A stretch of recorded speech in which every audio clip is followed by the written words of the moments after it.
Hello everyone, I hope you all are doing well. In today's video I am going to discuss about the factors which resist social change. तो यहाँ पर ऐसे factors जो social change को होने से रोकते हैं, राइट। सबसे पहले हमारे पास क्या रहेगा, कल्चरल इनर्शिया या fear of unknown, vested interest, religious rigidity, degree of isolation, caste, ethnicity, linguism और रीजनलिज्म। इन 9 फैक्टर्स को वन बाय वन डिस्कस करते हैं।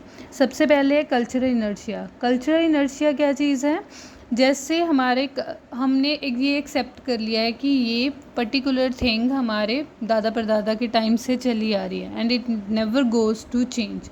तो ये जो हमारा इनर्शिया है, हम नई चीज़ को एक्सेप्ट नहीं कर पा रहे। क्योंकि हमारे पुराने जो एंसेस्टर्स हैं वो उसे करते थे, तो हम भी ब्लाइंडली वैसा ही कर रहे हैं, वैसा ही रिलीजन, वैसा सब कुछ ट्रेंड फॉलो कर रहे हैं। तो these all are come under the category of cultural inertia, right.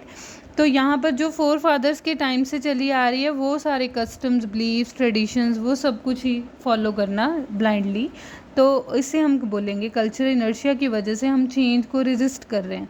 Outcome of this inertia that society become averse to process of modernisation and remain backward. तो इसकी वजह से क्या होगा कि आज हमारे पास जो ट्रेंड चल रहा है वो ट्रेडिशनल क्लोथ की बजाय वेस्टर्न का चल रहा है, लेकिन still we are wearing traditional cloth only.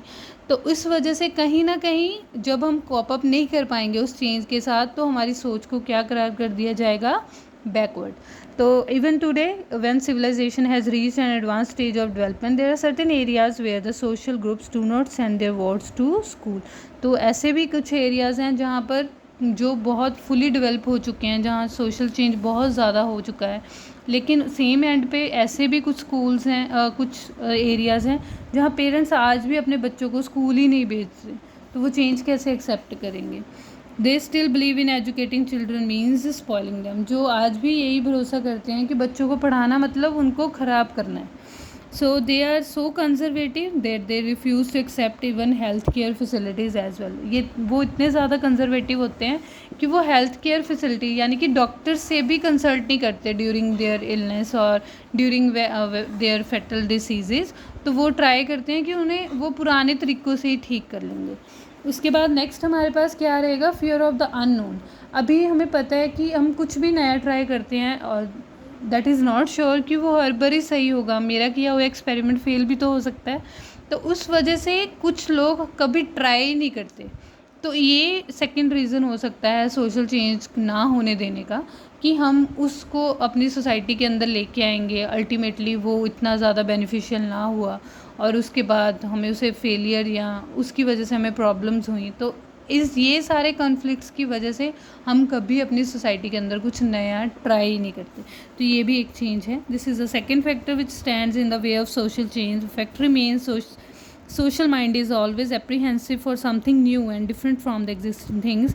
No doubt हमारा माइंड हमेशा ल्योर फील करता है कि कुछ नया ट्राई किया जाए, लेकिन साथ ही में हमारा सबकॉन्शियस माइंड इतना अवेकन होता है कि उसके माइंड में ये चीज़ होती है कि अगर ये चीज़ वैसे ना हुई जो हमने इमेजिन की है, तो उस वजह से हो सकता है कई बारी ओवर पार की वजह से हम उस चीज़ को अल्टीमेटली क्या कर देते हैं, ड्रॉप ऑफ कर देते हैं।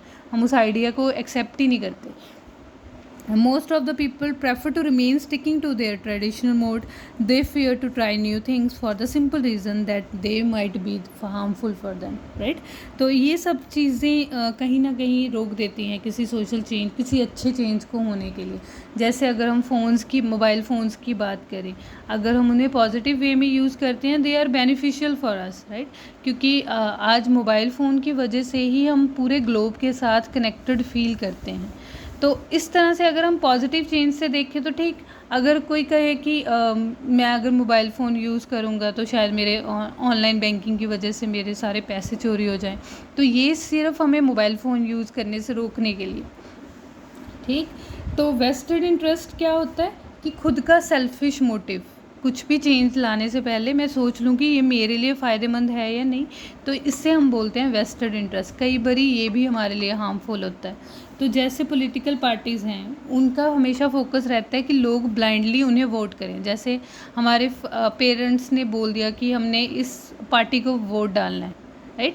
तो ये हमारे पास किस वजह से हमने उन्हें वोट डाल दिया, या तो फैमिली प्रेशर की वजह से, या हमें पता ही नहीं है वो पार्टी कुछ काम कर रही है या नहीं कर रही है।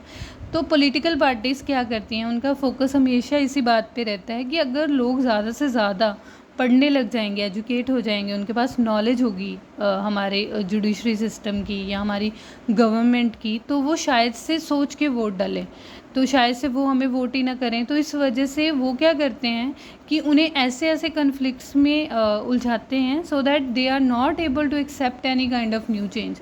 अगर हम कोई भी कहीं पे भी कुछ अच्छा हो रहा होता है कि जिससे उनका माइंड एक पॉजिटिव थॉट क्रिएट करेगा, वो उसकी बजाय वो थॉट ही नहीं क्रिएट होने देते, राइट।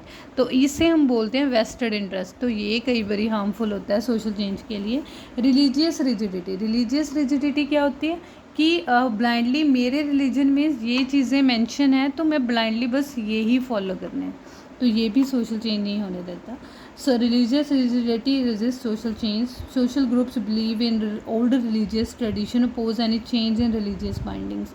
तो कुछ ना कुछ हमारा रिलीजियस बाइंडिंग्स की वजह से हम अपने आप को चेंज नहीं कर पाते। जैसे हम सोचते हैं कि अगर हम ये करेंगे तो शायद भगवान जी हमें पनिशमेंट देंगे, राइट। तो ये सारी चीज़ें माइंड में होना, तो कहीं ना कहीं ये रिलीजियस रिजिडिटी की वजह से है। उसके बाद degree of isolation. Degree of isolation क्या है? Degree of isolation is important factor which resist social change. Every society is web of mix religious and culture groups. Among these groups there are certain section who refuse to come into contact with the person of another religion। क्योंकि हम इस society में रह रहे हैं, लेकिन इस society में तरह तरह के लोग रहते हैं। कुछ लोग होते हैं कि बहुत जल्दी चेंज एक्सेप्ट कर लेते हैं, लेकिन कुछ लोग क्या होते हैं कि वो दूसरे रिलीजन को इतना वार्मली एक्सेप्ट नहीं करते, राइट। तो वो हमेशा ट्राई करते रहते हैं कि वो इन लोगों को ज़्यादा से ज़्यादा लोग उन्हीं का धर्म अपनाएं या some sort of kind of things. These such people are dangerous to their self centred narrow sphere of life which offer them special privilege. जो अगर हो सकता था कि अगर उनके अंदर ये थिंकिंग ना होती तो हम सोसाइटी में पीसफुली रह सकते, ठीक। उसके बाद नेक्स्ट है caste ridden society. It is always oppose change. आज भी आउट ऑफ कास्ट मैरिज को एक स्टिग्मा की तरह कंसिडर किया जाता है कि सिर्फ हमारे दो इस जात में हमारी मतलब इस दो जात इस दूसरी जात में शादी नहीं हो सकती। तो इससे कास्ट रिडन सोसाइटी की वजह से स्टिल लोग इसी रूढ़िवादी सोच में खुद को सोशल चेंज को एक्सेप्ट नहीं कर पा रहे।